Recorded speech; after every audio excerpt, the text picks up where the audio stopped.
Queridos, deixa eu ver o horário aqui. Segundo o G falou assim: pastor, você tem até 1 hora. Eu não sei se ele falou até 1 hora da tarde ou até 1 hora do sermão, né? Vamos ver. Não, mas eu pretendo ser sucinto, mas profundo. Para isso, eu preciso da atenção de vocês. E eu vou falar de um assunto que não é fácil. Não tenho as respostas, mas eu quero ver o que a Bíblia revela para nós sobre esse assunto. Espero chegar no final da mensagem e fazer com que você tenha um vislumbre de quem é o nosso Deus. Talvez no metade do caminho você já não entenda muita coisa do que eu vou falar, mas espero que no final teus olhos da fé sejam abertos e você compreenda a beleza e a grandiosidade do nosso Deus. Tá? E ao sair daqui, você reflita esse caráter a outras pessoas. Eu escolhi um assunto simples para falar nessa manhã. Simples, né? Não para mim. Né? Eu vim falar sobre a Trindade. É um assunto simples. É um assunto que teólogos têm se debatido ao longo de séculos, milênios, para saber como que é isso. Como funciona, como entender a Trindade. E eu já tenho uma resposta clara para todas as pessoas que têm essa pergunta. Não é possível entender a Trindade. Não é possível. Se você entender a Trindade, ou entender Deus, já não é mais Deus. É aquilo que você entendeu. Porque Deus, ele é incompreensível. A mente humana não consegue compreender Deus. Falamos um pouquinho na escola sabatina sobre o esforço que Deus faz para ser compreensível a nós. Como Deus é um e ao mesmo tempo são três. E aí, Luiz, como funciona isso? Alguns usam alguns exemplos, né? Tipo, é o ovo, é igual o ovo. Tem a casca, a gema e a clara. Ou é um microsystem, tem, como que é? LP, CD e toca-fita. É 3 em 1, não é assim? 3 em 1. E eu vou dizer para você como Deus é um ao mesmo tempo em 3. Eu não sei. Sinceramente, é algo incompreensível. Tá, pastor? Então, esse Deus seu é o Deus da lacuna. Quando você não sabe, você só tem fé. Não é bem assim.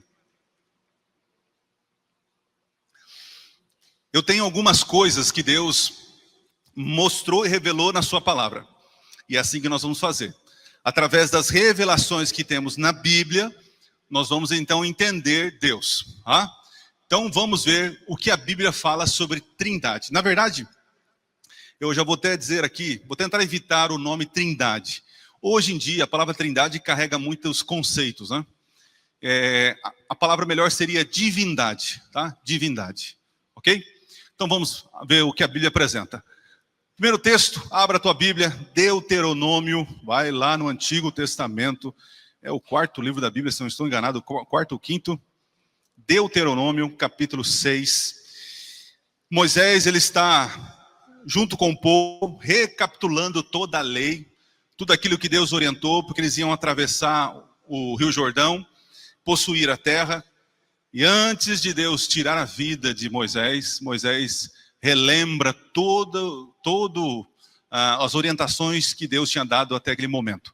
Porque uma geração nova tinha se levantado, não conhecia muito sobre as leis, então Deus pede para que Moisés repita, né? O Deuteron, é repetição, repete a lei, Deuteronômio, repetição da lei. No capítulo 6, verso 5, é isso? Não, 6, verso 4. Na minha versão diz assim, ó. Deuteronômio, capítulo 6, verso 4. Diz assim: escute, Israel, o Senhor nosso Deus é o único Senhor. Muito bem, tá aí, ó. É o único Senhor. Pastor, você está falando que Deus é 3 em 1. E agora você está mostrando um texto que diz que Deus é o único Senhor. Então vamos mexer nesse texto. Uma coisa importante que eu e você devemos entender que a Bíblia não é apenas um livro de leitura. A Bíblia é um livro de estudo. A Bíblia, ela deve ser investigada. Né? Quanto mais você desejar conhecer sobre Deus, mais você terá revelação se você investigar a Bíblia. Quando a gente chega nesse texto e vê essa declaração tão forte dizendo que Deus é um único Senhor, a gente tem que fazer um exercício. Qual é o exercício? Tentar entender para quem Deus está se comunicando. Nós temos um grupo de pessoas que estavam anos como escravos numa terra, e essa terra era uma terra de vários deuses. E esses vários deuses influenciaram o pensamento de Israel. E Deus então se apresenta, dizendo que Ele é um único Senhor. Pergunto para vocês: só existe um Deus, sim ou não? Sim ou não? Tem certeza disso? Então por que no primeiro mandamento Deus fala assim: não terás outros deuses diante de mim? É o próprio Senhor dizendo de outros deuses. Mas pastor, a gente sabe que não existem outros deuses. São invenções do coração humano que criou deuses à sua imagem e semelhança. A gente sabe disso, pastor? Sim, eu e você sabemos. Mas Israel não sabia. E Deus se comunica do conhecido para o desconhecido. Então Deus fala para quem acredita e vive nessa bolha de vários deuses: não existe, não terás outros deuses. Eu sou o único Senhor.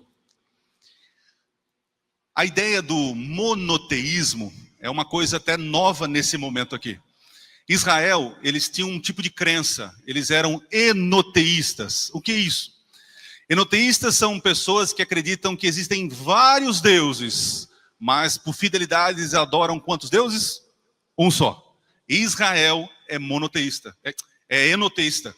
Eles acreditam em vários deuses, porém eles querem adorar somente um. Mas esse conceito, biblicamente, está o quê? Errado. Não existe outros deuses. Existe apenas um Senhor. Então Deus, querendo tirar o enoteísmo deles, e quer implantar agora o monoteísmo. Só existe um Deus. Então Deus começa a trabalhar a sua revelação para aquele povo que acreditava em vários deuses, e queria dizer para esse povo que só tem um Deus, o resto é invenção, é balela. Então tem esse texto. E esse texto tem algumas características. E eu trouxe para vocês aqui, ó. Primeiro, para a gente compreender esse texto. Querer entender Deus a partir de erros humanos. Espera aí, deixa eu ver aqui. A palavrinha Deus aqui é Elohim. E a palavra único aqui é a palavra Errad. Pastor, isso faz diferença? Sim, faz diferença. Em que sentido? Vou tentar explicar. No hebraico tem duas palavras que significa único, tá? Vou dar um exemplo. Deixa eu ver. Tá. Esse aqui é um único controle. Esse aqui é um único controle. Uma unidade. É Erradim. Agora quando eu falo assim, ó, esse aqui é o único povo, ou única igreja adventista de Monte Azul. Aí não é Erradim, é Errad. Porque igreja e povo são quantas pessoas? É uma só? São várias. Entenderam a diferença? Erradim, único em unidade. Errad, único composto. Moisés usou que palavra? Erradim ou Errad aí? Errad. Nosso Deus é um único ser composto. É o único composto Senhor. Ok? Então, desde cedo já temos indícios de uma divindade não única de unidade, mas única de composta. Eu vou explicar mais isso à frente. Então, esse texto aqui está prevenindo Israel da idolatria ou a crença em outros deuses, porque o único em essência, o único incomparável é Yahweh, ok? O Deus. Então, erros comuns para entender a divindade. Primeiro, querer entender Deus a partir dos olhos humanos. E aqui eu vou tirar teu tapete e depois, não sei se eu consigo colocar de volta, mas vamos lá. Pensa comigo. Responde se você quiser. Deus tem mão? Deus tem olhos? Deus tem pernas? Deus tem boca? Fica com a tua resposta aí. Vou fazer outra pergunta agora, outras. Deus precisa de mãos? Deus precisa de olhos para ver? Deus precisa da boca para falar? Deus precisa das pernas para se mexer? Espera aí, então tem uma confusão aqui. Deus, ele é suficiente em si mesmo. Eu, por ser limitado, preciso de mãos para pegar. Por ser limitado, eu preciso de pernas para me locomover.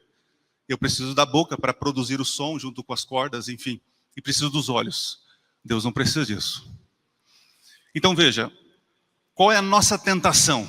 A nossa tentação, quando pensa em Deus, a gente pensa assim, a grosso modo. Deus é um humano super poderoso. E porque ele é muito experiente, ele tem cabelo branco e barba branca, e ele senta no trono onde ele manda em todo mundo. Então Deus é um ser humano fortão, poderoso. E isso é totalmente errado. Porque a gente olha para Deus com os olhos humanos. E o exercício deveria ser diferente. Não é eu tentar visualizar Deus. É Deus se revela como Ele é para nós. Então perceba como é difícil essa comunicação de um Deus perfeito com um ser humano imperfeito. Nós somos tentados a imaginar que Deus é formado à nossa imagem e semelhança. Mas a Bíblia diz que nós fomos formados à imagem e semelhança. Está aí, pastor, a resposta. Deus nos fez à imagem e semelhança dele. Mas aí tem um parênteses. Nem sempre imagem e semelhança quer dizer questões físicas. Ok? Vou dar um exemplo. Deus tem várias criações. Vamos colocar anjos e animais. E o ser humano. 3 criações diferentes. Deus, quando cria, ele dá atributos da sua divindade. Vida. Ele dá atributos. Ele compartilha atributos. Para os anjos, Deus compartilhou atributos. E vários que nós não temos. Alguém aqui tem poder de voar ou um anjo, quantos mil derrotou um anjo, um exército do assírio? Foram 30 mil, sim. Um anjo, imagina. Meu Deus do céu. O Zé não consegue levantar uma caixa de ovo, imagina. Não temos poderes. Então Deus compartilhou poderes ou atributos divinos aos anjos. Compartilhou para mim e para você, sim ou não? Não, não tem esse poder. Compartilhou para os animais? Não, não compartilhou. Deus compartilhou liberdade, escolha. Pergunto, Deus compartilhou para os anjos isso, sim ou não? Sim. Compartilhou para nós? Sim. Para os animais? Não, ele tem instintos. Eles vivem para auxiliar o ser humano, né? Mas olha que interessante. Se você somar os atributos, tem alguns atributos que são peculiares que Deus deu para o homem, que não deu para nenhuma criação. Vou dar um exemplo. Nós temos o privilégio de reprodução. Os anjos têm? Não têm. Os animais têm. Mas além dos animais, nós temos liberdade. Enfim, a obra-prima da criação de Deus é o ser humano. Porque em nós há maiores atributos comunicáveis de Deus por nós. É maravilhoso isso. Tá? Então, nem sempre mais semelhança está se falando ao físico, tá? Porque aí nós teríamos alguns problemas. E vou explicar ao longo do caminho. Então, tentar entender Deus a partir dos olhos humanos é a certeza de errar. Deus não é um ser humano superpoderoso. Deus está muito além disso. Tá? Interessante, né? Que ao longo do tempo, os deuses criados foram assim, a mitologia grega. São deuses com instintos carnais, desejos humanos, que são reproduzidos nesses heróis, né? nesses deuses. Não se atentaram ao todo da revelação. Olha que interessante. No Antigo Testamento, ou na Antiga Aliança, nós temos muita revelação de Deus. Mas esse Deus, por ser composto, nós temos algumas dificuldades de compreensão. Quem está agindo? Vou melhorar. No Antigo Testamento, Deus fala com o homem no jardim, sim ou não? Sim ou não? Sim. Tá. Josué está em momento de batalha, orando, aí desce alguém. E nós acreditamos que é o anjo do Senhor, que é uma das manifestações de Deus. Abraão recebe 3 anjos, só que um não é apenas um anjo comum. É o anjo do Senhor. Manoá, o pai de Sansão, recebe a visita de quem? Do anjo do Senhor. Entende? Então, no Antigo Testamento, a gente tem as epifanias, as manifestações de Deus. Né? Porém, todavia, entretanto, nós não temos muita, como posso dizer, humanidade em Deus. Para que Deus, de alguma forma, seja compreensivo ao homem, a epifania, ou a teofania de Deus, precisa ser muito próxima do ser humano. Então, por isso que Deus, para se revelar de maneira plena, o que ele faz? Se veste como ser humano e caminha com o ser humano. E agora essa pessoa é chamada de Jesus. Só que Jesus faz o seguinte, ele veio para se revelar ou para revelar quem? Olha, então ele diz que ele vem para revelar o Pai. Então, quando Jesus está na terra, tudo é para o Pai, em honra ao Pai, glória ao Pai. Ele pede para que o Pai o glorifique, enfim. Jesus, então, vem para revelar o Pai. E aí, é interessante que no final da vida ali de Jesus ele está se despedindo, e aí Filipe fala, né? Senhor, nos mostra o Pai e é o suficiente. E o que Jesus diz para eles? Mas Filipe, quanto tempo estou com vocês? Quem vê a mim, vê o Pai. Só que aí, naquele mesmo capítulos ali em seguida, ele fala assim, ó, eu vou junto ao Pai, mas não vou deixar vocês sozinhos. Eu vou deixar um outro Consolador. E agora então, quando Jesus morre, ressuscita e vai ao céu, fica um outro Consolador. Nós chamamos ele de Espírito Santo, que é um outro tipo de Cristo, um Paracletos, né? Só que agora o Espírito Santo chega. Alguém viu o Espírito Santo? Na Bíblia, qual é a descrição do Espírito Santo? Ele tem mãos? Tem pé como Jesus? Tem olhos como Jesus? Não. Ele aparece como uma pomba. Ele é usado como um vento, um fogo. Não tem forma física. E o Espírito Santo não vem falar dele. Qual é a missão dele? Revelar Jesus. Convencer as pessoas do pecado, da justiça e do juízo. Então percebe que em toda a revelação que temos da Escritura, nós temos um pedação que é Deus Pai. Um pedacinho que é Jesus, o Filho. E temos isso aqui que é o Espírito Santo. E qual é a tentação humana? Deus é mais poderoso, Jesus é um pouquinho menor e o Espírito Santo é uma força. Não, o Espírito Santo é uma pomba, é um negócio ali, um fogo e... entende? Não se atentar a toda a revelação. Porque o Espírito Santo não está aqui para falar dele. É interessante isso. O Espírito te convence do pecado, você entende que é um pecador e precisa de um Salvador. O Espírito te leva até Jesus, que é o Salvador. E Jesus, que é o Salvador, te leva diante de quem? Do Pai. Olha que coisa linda. Os três trabalhando em salvação do ser humano. Então, queridos, nós temos que nos atentar a isso. A Bíblia, ela revelou o que é suficiente para a nossa salvação. Mas ela deixa algumas lacunas que não são respondidas agora. Se você lê o Antigo Testamento, muitas respostas não são dadas. Mas quando você mergulha no Novo Testamento, as respostas estão lá. Mas ainda existem respostas que serão sanadas na eternidade. Mas Deus se revelou em três pessoas distintas. Nós temos um só Deus, Pai, Filho e Espírito. Mas por que então Jesus chama o Pai, o Deus Pai, de Pai e o Espírito de Espírito? Aqui é uma questão de estratégica gramatical. Se Jesus, como ser humano, quando ele esteve na terra, ele era inferior a Deus, o Altíssimo, logo ele chamaria esse Deus do quê? De Pai. Porque Pai, para um hebreu, não significa que o pai é maior que o filho, mas que quando a pessoa fala assim, eu sou filho de fulano, quer dizer que o fulano e ele são a mesma pessoa. Por isso, quando ele falou, eu sou filho de Deus, os fariseus pegaram pedra para atacar em Jesus. Espera aí. Então, não pense com a cabecinha do século 21, né? Quando Jesus fala que o Deus Altíssimo é o Pai, ele está dizendo, no momento eu estou submisso. E ele é maior que eu. Porque eu sou humano agora com vocês. Eu choro com vocês. Eu sinto dor com vocês. Então vamos lá.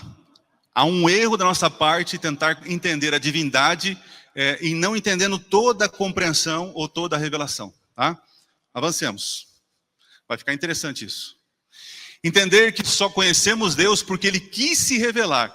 Não adianta nada você... se Deus não disse quem Ele é, a gente não vai adivinhar. Entenda isso. Tudo aquilo que está fora da revelação sobre Deus, jogue fora.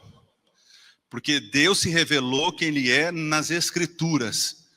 Se você teve um sonho e viu Deus de uma forma e Ele não foi revelado isso nas Escrituras, fuja disso, tá? Deus só se faz conhecido pela revelação. Então vamos passear pela Bíblia rapidamente, ó. Revelação da Trindade na criação, ou da divindade na criação. Nós temos o primeiro verso da Bíblia, que diz o seguinte: no princípio, Deus criou os céus e a terra. Né? E a terra era sem forma e vazia. Deixa eu voltar aqui. Trevas sobre a face do abismo, e o Espírito de Deus se movia sobre as águas. Quando você olha esse texto, primeiro verso, né, primeiro e segundo, nós já temos aí a divindade em 3 pessoas.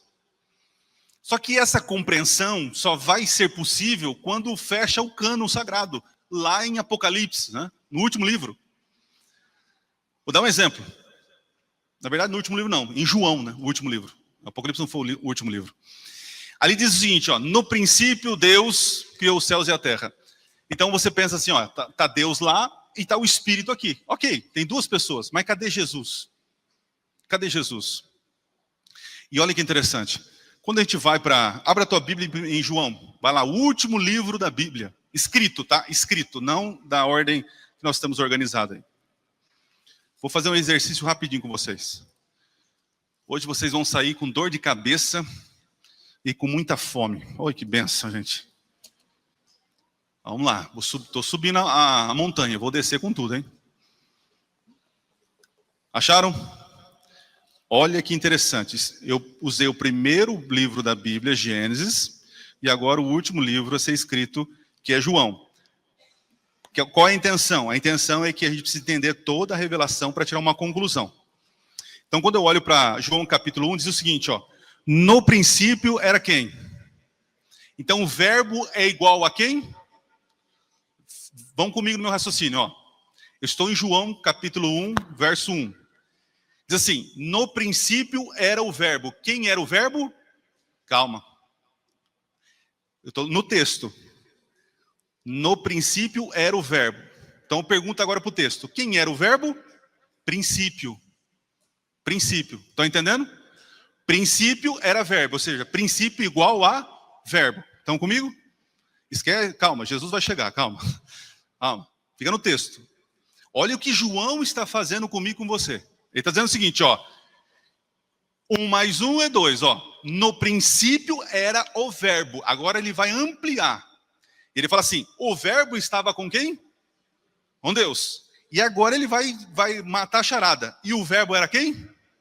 Então vamos lá. Quando João começa a escrever, quem é Deus para João? O princípio. Aí ele fala assim, o princípio era o verbo. E o verbo era Deus. Estão percebendo o crescimento? Por que isso, pastor? Olha que coisa maravilhosa. Aqui em Gênesis, quando é descrito aqui, ó, Bereshit, Bara Elohim, aqui, ó, Bereshit, no princípio, B é a preposição no, que pode ser traduzida também como pelo, através de, ok? Só que quando a gente lê princípio, você e eu pensamos no quê? Tempo. Época, entendeu? Mas aqui é um jogo de palavras e intenção. João vai usar isso lá em João. Ele não está preocupado com tempo, ele quer mostrar quem é o princípio. Aqui eu poderia traduzir perfeitamente, pelo princípio, deuses, que Elohim é no plural, tá? Deuses criou os céus e a terra. Então, olha que interessante. Já no primeiro verso, está dizendo o seguinte, que no princípio, os deuses criaram os céus e a terra. João vai dizer quem é o princípio. Era o verbo. E por que ele faz essa distinção? Olha que interessante. Meu Deus, é muito profundo. Para um judeu, a palavra Bereshit é fundamental, porque é o começo, o Gênesis. Para um gentio, sabe qual é a palavra que é começo e criação? É verbo, logos. João está falando com dois públicos. Princípio, judeus. Logos, gentios, gregos. Por isso que ele fala, no princípio era quem? O verbo, o logos. E o logos era Deus. Estão entendendo? É uma releitura de Gênesis, é uma explicação. Então, aí quando eu avanço, deixa eu avançar aqui, no verso 1 e 3, olha lá, vamos ler o João, está em João aí, né? Diz assim, verso 2, ele estava no princípio com Deus, todas as coisas foram feitas por ele, e sem ele nada do que foi feito. Então quem criou o mundo? Quem criou o mundo? Jesus estava na criação, sim ou não? Deus Pai estava na criação, sim ou não? E o Espírito Santo? Sim. E aqui tem um outro detalhe bonito, né? Quando fala que o Espírito se movia sobre as águas, né? Parece que ele está voando, né? Tem aquela música lá, eu vou voar, pairando na amplidão do... Esse se mover, gente, a ideia aqui é agitar as águas. É como se o Espírito também estivesse formando, criando. Depois avançamos, vamos encontrar lá Deus falando, façamos o ser humano na nossa imagem conforme a nossa semelhança. Então, na criação, nós já temos a ação de um Deus trino, ou triuno. É um Deus composto. O Pai não é o Filho não é o Pai. O Pai não é o Espírito não é o Pai. O Filho não é o Espírito não é o Filho. São três pessoas distintas, coeternas, e que, de alguma forma, são da mesma essência e compartilham o mesmo conhecimento, enfim. É mais ou menos isso, não dá para explicar, senão eu vou errar, tá? Avançamos. Revelação da Trindade na encarnação. Olha que coisa linda. Quando o Gabriel vai falar com a Maria, diz o seguinte, o Espírito Santo virá sobre você, e o poder de quem? Do Altíssimo a envolverá com sua sombra. Por isso também o ente santo que há de nascer será chamado na encarnação. Quem estava presente? Os três. Tem mais, pastor? Tem mais? Vamos lá. No batismo, e aqui eu queria trazer algo de novo para você. No batismo de Jesus nós temos o seguinte, depois de batizado, Jesus logo saiu da água, ele está saindo. E eis que dos céus se abriram, e ele viu quem? Só que descendo como o quê? Pomba. Abra um parênteses e pergunto para você. Por que não um elefante? Por que não um periquito australiano? Por que não uma girafa? Por que não um leão? Por que uma pomba? Fecha o parênteses. Vindo sobre ele, eis uma voz do céu que dizia, este é meu filho amado, em quem me agrado. No batismo de Jesus, os três poderes do universo estavam presentes. Pastor, e a pomba? Eu fiquei lá na pomba. E agora? Olha que interessante. Deus se revela do conhecido para o desconhecido. Perceba o seguinte, Jesus está saindo da água. E aí, de repente, João Batista olha, o céu se abre. E aí aparece uma pomba descendo.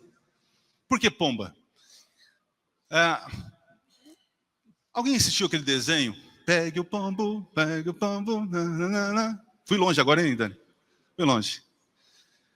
Aquele pombo é da Segunda Guerra Mundial que está levando uma mensagem, né? E o Dick Vigarista, eles querem interceptar a mensagem que o pombo está levando. Porque era mais ou menos assim, Vamos supor, eu tenho um castelo, sou um rei, papapá, e eu tenho uma filha, né, a Manu, e a Manu, então, se decide casar com um príncipe, não sei de onde. Então, no dia do casamento, eu dou para ela, sabe o quê? Um pombo. É o meu pombo, que eu criei. Eu cuidei do pombo, tenho vários pombos, eu tenho um pombo. Entrego o pombo para ela e falo, filha, Quando precisar de alguma coisa, manda um pombo zap para mim. Aí ela pegava o pombinho que eu criei na minha terra, no meu castelo, levava para o castelo do príncipe. Chegou lá, tá passando alguma dificuldade, vou mandar um zap pombo para o meu pai. Pegava, colocava a mensagem no pezinho do pombo e solta o pombo. Gente, é algo interessante. O pombo tem um miolinho desse tamanho assim, ó, bem pequenininho. Tipo a cabeça do Vinícius, desse tamanho assim, ó. Mas ele sabe voltar para casa. Solta o bichinho. Aí eu ia estar olhando meu pombal e de repente eu vejo, olha rapaz, olha a pomba que eu dei para a Emanuela. E tem a mensagem. E eu vi a mensagem. Então pega a ideia. Quando João Batista batiza o Cristo sai das águas. O céu se abre. E quando desce uma pomba, João Batista entende, lá vem uma mensagem. E a mensagem vem, este João é meu filho que eu amo. Ele é a essência da minha essência. Ele é Deus encarnado. Pegou a ideia? Quem é o mensageiro? O Espírito Santo que traz a voz. Não é ele que traz a voz do Senhor para o teu coração? João Batista, quando viu a pomba descendo do céu, a mensagem vem do trono celestial, do castelo de Deus. Olha que interessante, vem de lá de cima para baixo. Ok? Muito bem. Então nós temos no batismo, outra coisa bonita. Quando você foi batizado, ali foi invocado o nome da divindade, né? Em nome da divindade, em nome do Pai, do Filho e do Espírito Santo. E quando você for batizado, os três poderes do universo estarão presentes ali para te abençoar. Então, entenda que Deus não trabalha sozinho. Tá? Vamos lá. Revelação da Trindade na ressurreição de Jesus. Agora vai dar um parafuso na tua cabeça. Paulo fala o seguinte. Paulo, apóstolo, não da parte de pessoas, nem por parte de homem algum, mas por Jesus Cristo, Deus Pai, que o ressuscitou dentre os mortos. Quem ressuscitou Jesus? O Pai. Mas, Paulo diz assim em Romanos, se em vocês habita o Espírito daquele que ressuscitou Jesus dentre os mortos. Quem que ressuscitou Jesus? O Espírito. Peraí, Paulo está entrando em contradição? Calma aí. Agora você vai ver o próprio Cristo dizendo, ninguém tira a minha vida. Pelo contrário, eu espontaneamente a dou. Tenho autoridade para entregá-la e também para o quê? Reavê-la. Quem ressuscitou Jesus? Ele mesmo. Deus não faz nada sozinho. E aqui é um exemplo para mim e para você. Não se vive sozinho, não somos ilhas, né? Precisamos das pessoas. A igreja precisa estar em conjunto. A divindade agia assim. Muito bonito, né? O anjo vem, roda, joga pedra e fala, vem, teu pai te chama. Quem sabe o Espírito já estava do lado de Jesus, Jesus já acordado, só esperando a ordem para sair da sepultura. Maravilhoso. O que mais, pastor? Na volta de Jesus, temos a divindade presente e temos. Olha só, Jesus respondendo. É o Senhor mesmo quem está dizendo isso. Mas eu lhe digo que desde agora vocês verão o Filho do Homem sentado à direita de quem? Do Todo-Poderoso, vindo sobre as nuvens do céu. Quando Cristo voltar, quem nós veremos lá no céu também? O Pai. Mas como é o Pai? Não sei. Mas um filho que caminhou com ele aqui na terra vai saber quem é. Em Apocalipse também descreve essa cena. E disseram aos montes os rochedos, né, os ímpios, pedindo, caiam sobre nós e esconda da face daquele que está sentado no trono e da ira do Cordeiro. Então, no retorno de Jesus, além dos anjos, Jesus, o Pai volta. Mas cadê o Espírito Santo? Cadê? Cadê? Já está aqui com a gente, amém?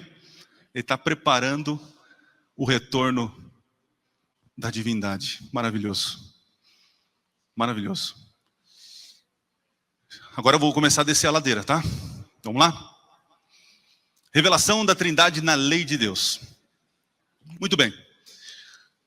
No próprio João que você leu, no verso 18, diz assim, capítulo 1 de João, verso 18, diz assim, ninguém jamais viu quem? O Deus unigênito. Quem é o Deus unigênito? Jesus, que está junto ao Pai, é quem? Espera aí. Então quer dizer que no jardim do Éden, quem falou com o casal foi quem? Jesus. Quem apareceu para Josué naquele momento de tensão, com uma espada na mão, quem era? Jesus. Quem apareceu para Abraão e comeu com Abraão? Jesus. Quem apareceu para um pai que chorava por não ter um salvador naquele momento? Foi Jesus que apareceu para Manoá. Jesus é o verbo, é a ação. Na lei, quem conversou com Moisés no monte? Jesus. Mas o Pai não estava lá? Estava. Mas quem falava a boca do Senhor é Jesus Cristo. Então nós temos lá esse texto. Quando o Senhor acabou de falar com Moisés, no Monte Sinai, deu a ele 2 tábuas do testemunho, tábuas de pedra. Escrita pelo quê, gente? Dedo de Deus. O dedo de Deus escreveu a lei e os 10 mandamentos. Avancemos. Quando você vai para o Novo Testamento, Lucas, tem uma cena em que Jesus está expulsando demônios. E aí as pessoas falam assim, não, mas ele expulsa demônio porque ele está agindo pelo próprio demônio. E Jesus diz o seguinte, se porém eu expulso o demônio pelo dedo de Deus, certamente é chegado o reino de Deus sobre vocês. Lucas 11, 20. Mais uma vez, o dedo de Deus é poder sendo apresentado aqui. Agora olha que interessante. Vá para Mateus. Vai lá, Mateus. Vamos ver como Mateus retratou essa cena. Mateus 12, verso 28. Mateus 12, verso 28. Mateus diz o seguinte desta cena, né? Ele fala assim: se porém eu expulso os demônios pelo quê? Não é dedo de Deus? É pelo Espírito de Deus, certamente é chegado o reino de Deus sobre vocês. Pergunto, quem escreveu os 10 mandamentos na pedra? O Espírito Santo. Porque assim como ele escreveu naquela pedra, ele quer escrever agora no teu coração. Há uma profecia, e que nos últimos dias ele firmaria uma aliança, e agora as leis iam ser impressas na mente e no coração. Na entrega da lei estava presente o Pai, o Filho e o Espírito. É maravilhoso. Deus não age sozinho. Deus sempre está em comum acordo, lutando, rompendo o impossível para salvar o ser humano. Considerações. Deus é incompreensível, por isso que ele é Deus. Quando, pastor, a gente vai entender? Não sei. Não sei. Talvez a eternidade será pequena para compreender a divindade. Ele se revela em conjunto. Deus não é um Deus solitário. Lindo isso. Desde Gênesis e Apocalipse. É um Deus trino, triuno. Ele está junto, unido para salvar pessoas. Agora, tem um momento em que essa divindade foi dilacerada, foi rompida, foi quebrada. Quando foi que a divindade foi rompida, quebrada, rachada? Por volta de 3 horas da tarde, Jesus clamou em alta voz, dizendo: Eli, Eli, lama sabachthani. Deus meu, por que me desamparaste? A entrada do pecado foi um trauma. Um trauma que gerou mudanças em toda a humanidade. E também gerou uma mudança na divindade. Na cruz do Calvário, o Jesus, homem, morreu. Mas pastor, e o Jesus Deus morreu? Isso é um problema teológico que não sei quando vai ser resolvido. Mas eu acredito em uma coisa. Por causa do teu pecado, do meu pecado, houve um momento, 3 dias, em que a divindade parou de trocar olhares, em que a divindade parou de conversar um com o outro, onde a divindade esteve numa distância em que um não alcançava o outro. Isso é morte, pastor? Não sei se é morte, Mas a divindade foi traumatizada pelo meu pecado, pelo teu pecado. Pecado é coisa séria. Pecado trouxe a divisão do indivisível. Pecado rompeu a eternidade. Um espaço foi aberto no tempo. Começo e início do pecado. Meio da história, o pagamento da cruz do Calvário. E o final da história, Deus vencendo o pecado e destruindo o mal. Separação. Separação é algo que, de alguma maneira, eu e você vivemos. A gente separa todo dia, a gente sai de casa, deixa o filho, deixa a mulher, viaja, separa, rompimento. Eu não sei qual foi a tamanha dor de Cristo, porque ele não se importou com as pessoas humilhando ele. Ele não se importou estando nu na cruz, cheio de pregos. A maior dor dele foi: Pai, eu não estou te ouvindo. Pai, eu não estou te vendo. Cadê? Está distanciando. Eu lembro uma vez quando meu pai, ele foi embora de casa.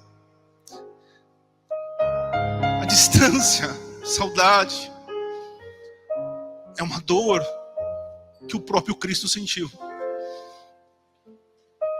A dor maior de Jesus está longe de ser pregos e chicote. Por isso que ele falou: Pai, perdoa, eles não sabem o que estão fazendo. Porque a maior dor vai ser agora, quando eu falar: Pai, em tuas mãos entrego o meu espírito. E houve um silêncio por 3 dias. Imagine o céu, os anjos, sem agora ver a figura do Filho. Onde está o Filho? Não se ouve mais a voz do Cristo. Um trauma só é curado através de outro trauma. Talvez você foi traumatizado com alguma coisa. Mas entenda que na vida, o band-aid, o remédio, só remedia. Muitas curas virão pelos traumas. E traumas podem vir por um reconhecimento de fragilidade. Pode vir por um acidente. Pode vir por uma convicção reformada. Pode vir por uma fraqueza. Traumas são curados com outros traumas. E talvez tem pessoas que estão fugindo de enfrentar a realidade, porque vai doer. Entregar a vida a Jesus vai doer. Ser diferente, um bom marido, vai doer. Ser uma boa mãe, vai doer. Vai criar traumas, eu vou ter que deixar isso. Mas é isso que Deus espera de você, para que haja cura. Se o próprio Cristo passou por um trauma, você precisa passar por um trauma. Cristo não queria sentir esse trauma, mas ele fechou os olhos e falou: estou com o Senhor, não importa onde, entrego o meu espírito. O silêncio. O silêncio.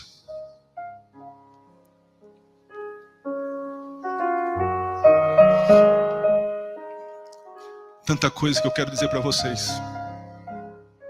mas não posso. Esses 3 últimos meses, 4 meses, são meses de silêncio na minha vida. E eu sinto muitas vezes a tentação de ter tudo o controle na mão. Mas como disse uma irmã para mim: não adianta, pastor, quem tem o controle é Deus. Porque se você tentar controlar esta igreja, ela vai se esvaziar pelas tuas mãos. Porque você é humano. E eu entendi isso. Um trauma é só curado contra o trauma. Reconheça. Reconheça nesse momento aquilo que você tem que mudar. Encare. Encare essa mudança. Mesmo que doa. Mesmo que haja silêncio. Mas é preciso mudar. Eu não sei qual vai ser o seu trauma. Qual vai ser a mudança. O que Deus vai tirar de você. Ou o que Deus vai colocar em você. Mas faça como Cristo. Em tuas mãos, Pai, entrego meu espírito. Quanto amor. Quanto amor. Que amor é esse? Como? Quem sou eu? Por quê? Não dá para entender. Um ser tão maravilhoso, passando por um trauma, para salvar a tua vida. Nós vamos para casa. Espero que em Deus que o que não foi compreensível nas minhas palavras, o poder do Espírito explique para vocês. Feche os olhinhos, vamos orar. Nosso Deus e Pai, é um desafio falar de quem Tu és. Mas quando eu olho para a minha vida e tudo que o Senhor fez, fica fácil. O Senhor é Deus Todo-Poderoso, amoroso, fiel, protetor, consolador, a quem eu dedico toda a honra e toda a glória. Esse é o Senhor para mim. E eu sei que o Senhor é muito mais para muitos aqui. Que cada dia essa revelação cresça. Que cada dia possamos ficar mais vislumbrados de tanto amor e graça. Que esse conhecimento traga mudança de vida, mudança de comportamento. Entendendo que somos seres limitados. E que o amor dos irmãos nesta terra é fundamental para nós. Que eu saí desta casa de misericórdia, saiamos felizes, alegres, porque hoje o Senhor se revelou para nós. E eu lhe peço, mais uma vez, como ministro do Evangelho, que a graça de Jesus, o amor de Deus o Pai e a consolação do Espírito Santo esteja sobre todos nós. E a igreja diga: Deus abençoe vocês. Vão na paz do Senhor.